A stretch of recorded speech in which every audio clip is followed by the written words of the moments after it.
સીઆઈડીએ ઝડપ્યું છે 90 સરકારી કામોમાં 9 કરોડનું કૌભાંડ। જ્યાં નવસારી સહિત અનેક ગામોમાં પાણી પુરવઠાનું આ કૌભાંડ ઝડપાઈ ચૂક્યું છે।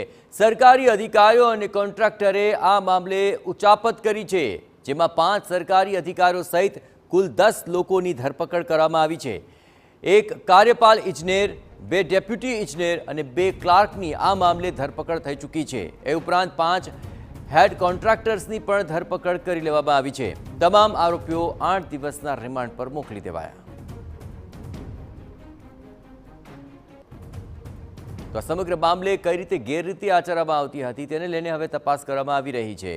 કૌભાંડમાં જે સંડોવણી સામે આવી છે તેને લઈને કુલ 10 લોકો સામે કાર્યવાહી થઈ અને આ સમગ્ર મામલે ક્લાસ 1 અધિકારી સંડોવાયેલા હોવાનો ચોંકાવનારો ખુલાસો થયો છે। એ ઉપરાંત મહિલા સરકારી અધિકારી પણ આ મામલે સંડોવાયેલા હોવાની વિગતો મળી રહી છે। 5 જેટલા કોન્ટ્રાક્ટરની પણ સીધી આમાં સામેલગીરી હોવાનો પણ મામલો સામે આવી ગયો।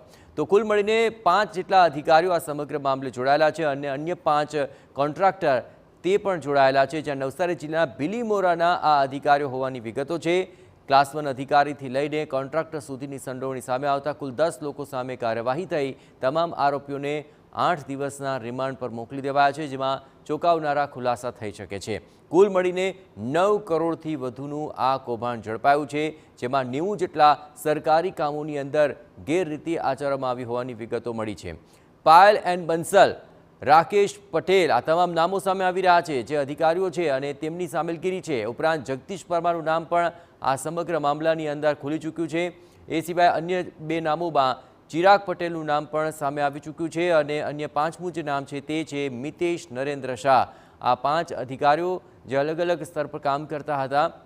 એ સિવાય 5 જેટલા કોન્ટ્રાક્ટરના પણ નામ સામે આવ્યા છે, જેમાં જ્યોતિ શાહ, મોહમ્મદ એ નુલવાલા આ તમામના નામો સામે આવતા તેમની સામે ધરપકડ થઈ અને ત્યારબાદ તેમને રિમાન્ડ પર મોકલી અપાયા છે। તો કઈ રીતે આ કૌભાંડ આચરવામાં આવતું હતું આપને જણાવીએ તો પાણી પુરવઠા ખોટી રીતે ટેન્ડર બહાર પાડતું હતું અને અહીં ખોટી હકીકત ઊભી કરીને કરોડ રૂપિયાનું કૌભાંડ કરવામાં આવ્યું। એ સિવાય નવસારી પુરવઠા વિભાગના કાર્યપાલ ઇજનેર દ્વારા પણ ફરિયાદ કરવામાં આવી ત્યારે આ સમગ્ર મામલો સામે આવ્યો।